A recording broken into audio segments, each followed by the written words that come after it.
नमस्कार, आप देख रहे हैं द नेशन शो, एक ऐसा शो जहां हम आपको बताते हैं चर्चाओं में रहने वाले मुद्दों का पूरा विश्लेषण। आज के इस खास एपिसोड में हम बात करेंगे पिछले 24 घंटों में सोशल मीडिया पर वायरल हो रही खबरों से। आज हम बात करेंगे पाकिस्तान के बारे में, इजराइल अमेरिका की ईरान से जंग से पाकिस्तान के हालात काफी ज्यादा खराब हो चुके हैं। हम इस वीडियो में जानेंगे पाकिस्तान में वर्तमान हालात क्या है। आज हम बात करेंगे राघव चड्ढा के बारे में। वर्तमान समय में राघव चड्ढा और आम आदमी पार्टी के बीच विवाद क्या चल रहा है, हम यह समझने की कोशिश करेंगे अभी वर्तमान स्थिति क्या है। क्या राघव चड्ढा आम आदमी पार्टी को छोड़कर बीजेपी में जा सकते हैं? हम इस वीडियो में कई सवालों के जवाब ढूंढने की कोशिश करेंगे। वीडियो की शुरुआत करेंगे सोशल मीडिया पर वायरल हो रही खबरों से। सोशल मीडिया पर एक वीडियो जमकर वायरल हो रही है। इस वीडियो में दो मौलाना यानी मदरसे के अध्यापक एक बच्चे को डंडे से पीट रहे हैं। आप यह वीडियो देखिए।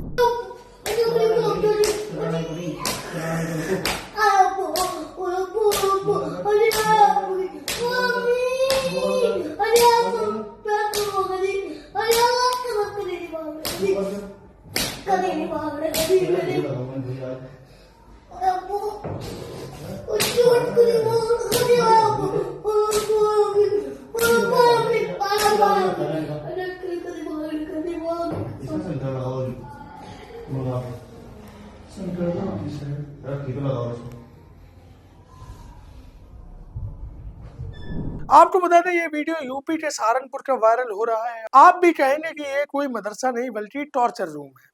शिक्षा का मंदिर चाहे स्कूल हो या मदरसा, माता पिता अपने बच्चों को वहां इंसान बनने के लिए भेजते हैं, इस तरह जानवरों के लिए मार खाने के लिए नहीं भेजते। अब बढ़ते हैं अगली वायरल खबर पर।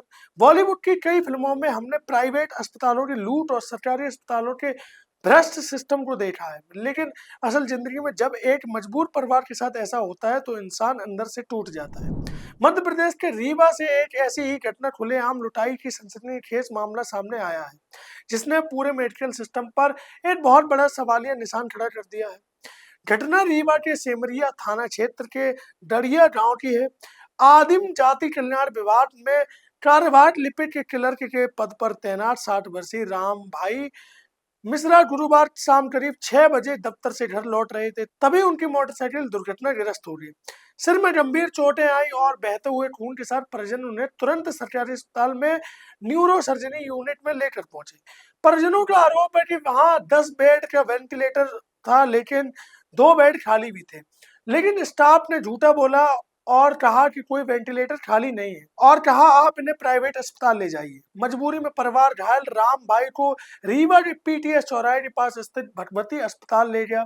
रात्रि 11 बजे तक मरीज होश में था, लेकिन अगली सुबह 9 बजे तक मरीज की हालत बिगड़ने लगी। परेशान बेटे ने डॉक्टर दिनेश पटेल और स्टाफ से गुहार लगाई कि वो मरीज को रेफर कर दें ताकि वो उनकी कहीं और ले जाकर इलाज करवा सके, लेकिन अस्पताल का स्टाफ डायरेक्टर साहब नहीं है का बहाना बताकर रेफर करने में देरी करता रहा। यहाँ तक कि जब एम्बुलेंस मरीज को लेने वार्ड में पहुंची तो अस्पताल के स्टाफ ने एम्बुलेंस वालों को ही भगा दिया। जब परिजनों ने जमकर हंगामा किया तब जाकर मरीज को छोड़ा गया, लेकिन इसके बाद जो बिल थमाया गया उसने परिवार के होश उड़ा दिए। परिवारजनों के मुताबिक डॉक्टर दिनेश पटेल ने महज 16 घंटे अस्पताल में रहने का 40,000 रुपए चार्ज लगाया।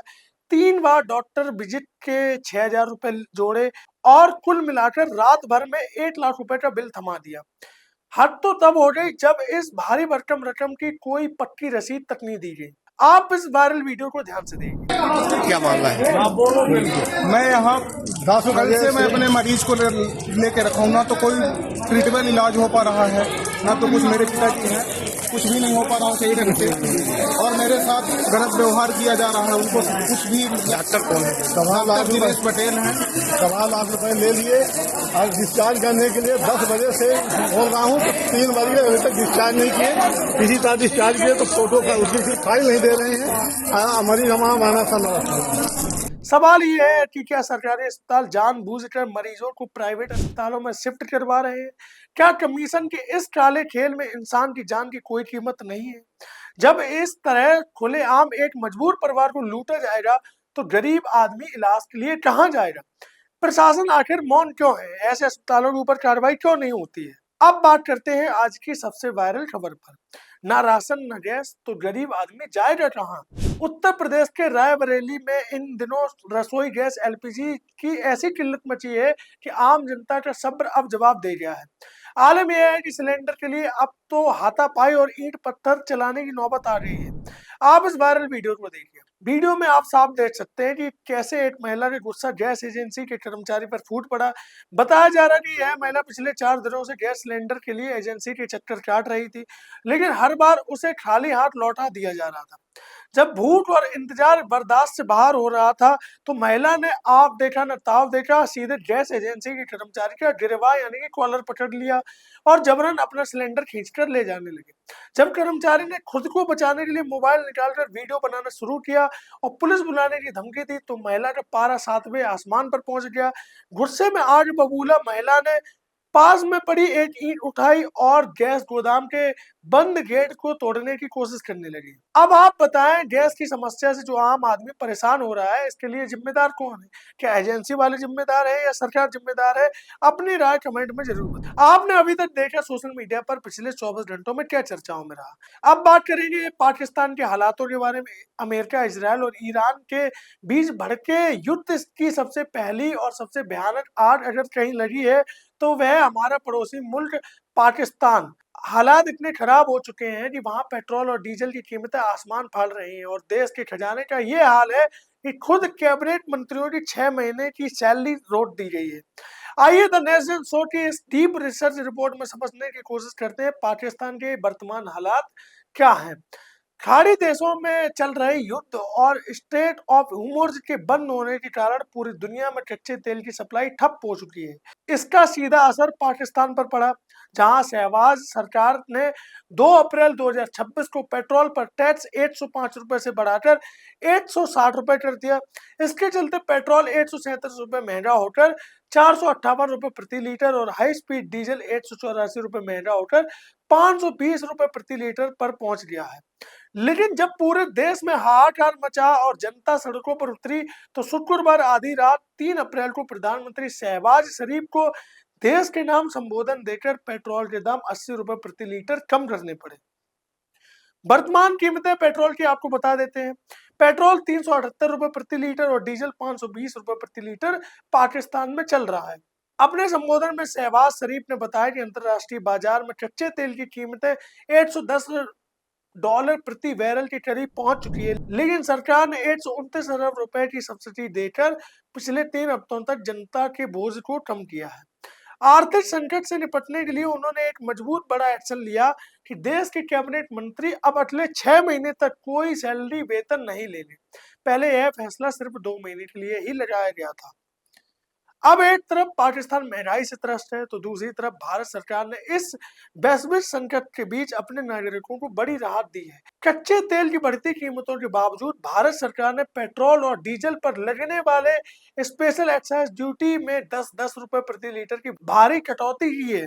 अब भारत में पेट्रोल पर ड्यूटी 13 रुपए से घटकर सिर्फ 3 रुपए और डीजल पर 10 रुपए से घटकर 0 हो गई है, जिससे भारत में पेट्रोल और डीजल के दाम नहीं बढ़े। पाकिस्तान की इस बदहाली और भारत की मजबूत अर्थव्यवस्था के बीच का यह फर्क साफ देखा जा सकता है।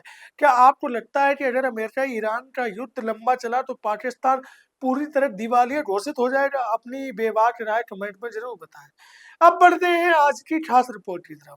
क्या आम आदमी पार्टी आपके पोस्टर बॉय माने जाने वाले राघव चड्ढा और अरविंद केजरीवाल के रास्ते हमेशा के लिए अलग होने वाले हैं? क्या राघव चड्ढा बीजेपी या कांग्रेस में शामिल होने जा रहे हैं?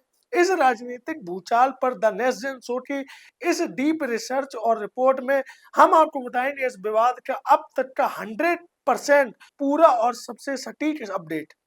यह पूरा विवाद तब खुलकर सामने आया जब आम आदमी पार्टी ने 1 अप्रैल 2026 को राज्यसभा सचिवालय को एक चिट्ठी लिखी। इस चिट्ठी में 2 बड़े फैसले लिए गए। राघव चड्ढा को राज्यसभा के उपनेता पद से हटाकर उनकी जगह पंजाब के सांसद अशोक मित्तल को नियुक्त किया गया।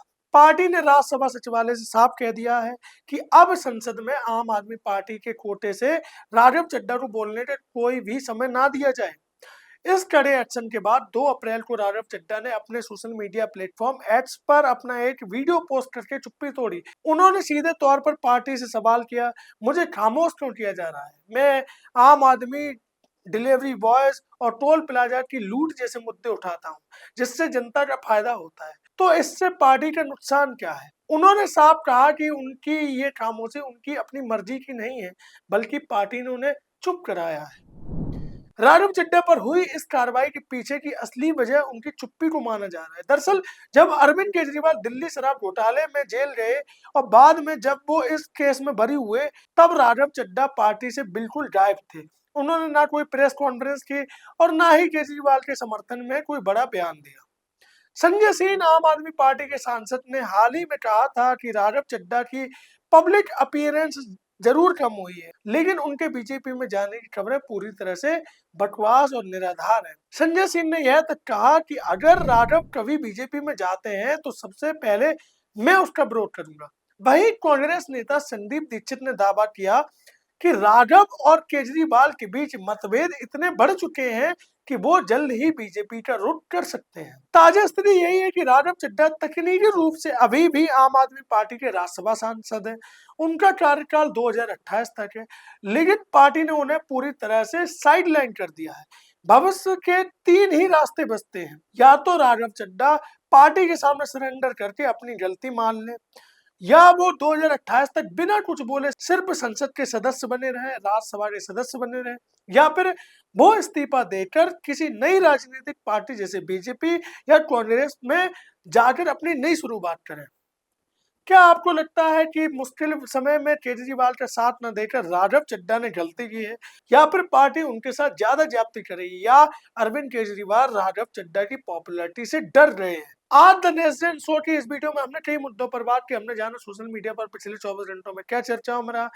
हमने ये भी जाना कि पाकिस्तान के वर्तमान हालात क्या हैं। हमने ये भी समझने की कोशिश की कि राघव चड्ढा और आम आदमी पार्टी के बीच हो रहे विवाद में वर्तमान स्थिति क्या है।